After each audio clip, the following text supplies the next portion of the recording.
So he then moves on to talking about perception. So when we talk about perception, we are only able to perceive what we have gathered through our five senses. So he says that the potential of the sense organs is very limited. It can only perceive what is physical in nature, right?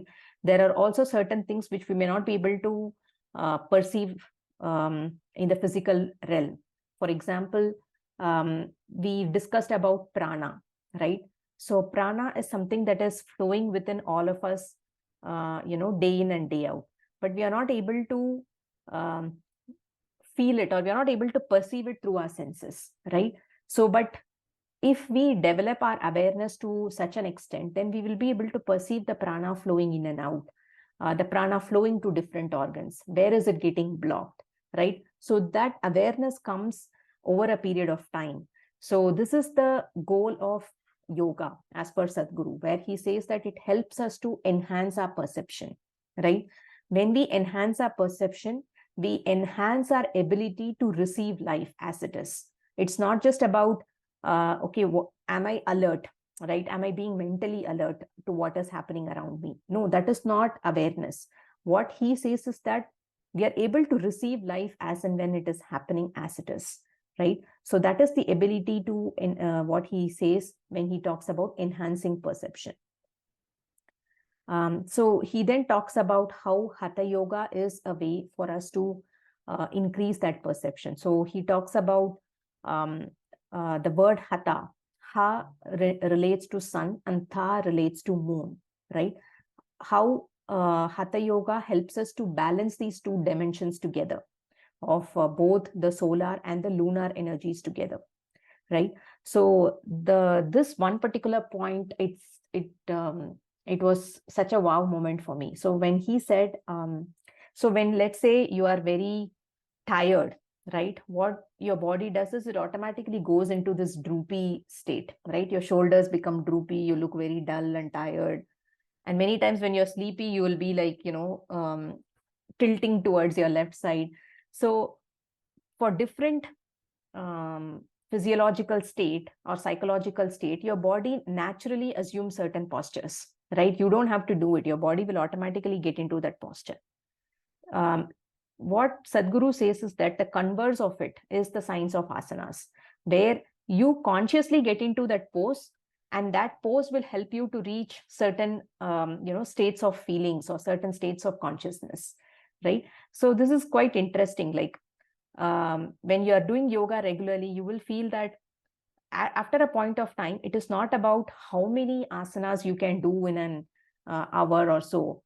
It is all about how long can you be in a single asana, in a single posture, right? How long can you hold that posture with comfort and ease, right? So that becomes the goal. So why do we do those poses? Why do we do those complex asanas? It is because we are tuning our body to such an extent that we are able to experience things that are beyond our perception. So, and this improves our flexibility. So when he talks about Hatha Yoga, he talks about the benefits of following Hatha Yoga. One is to bring the balance between the solar and lunar energies. Second is to increase our perception, using our body's innate intelligence to increase our perception. The third is when we start improving our flexibility, we start to improve flexibility of our mind. We start to listen to life. We start to listen to not just others. We become open-minded. We start listening to others. But in due course, we also start listening to life. What is life trying to tell me?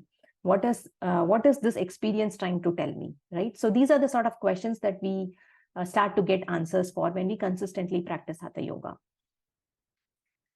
He then talks about downloading the cosmos. Again, this is a very interesting correlation.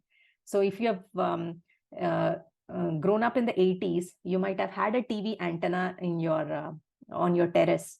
So what happens is that you have to turn the TV antenna to such an angle, only then the TV will start receiving signal.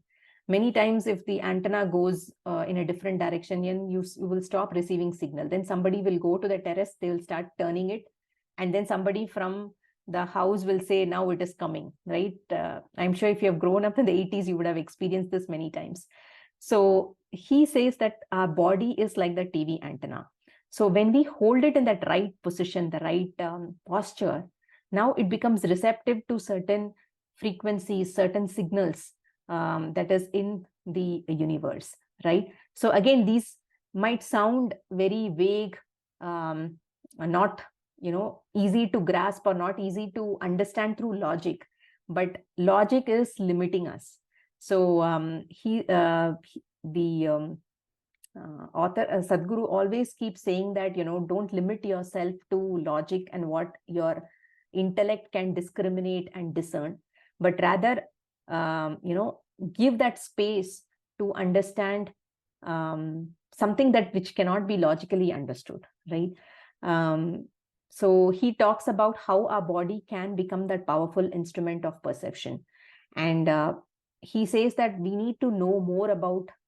So whenever we buy a phone, we always think about what are all the features that are there, right? We go read up on you, we watch YouTube videos to understand what are the features, but we need to understand more about the device that is given to us, that is our human body, and how much of the percentage of our body do we even know about, and how much of it we are actually using, right? We always talk about, oh, we use only 10% of our brain's capacity. What about our body? Are we using the full capacity of our body, right? So these are some of the questions that we need to ask and understand to better make full use of our body's capabilities.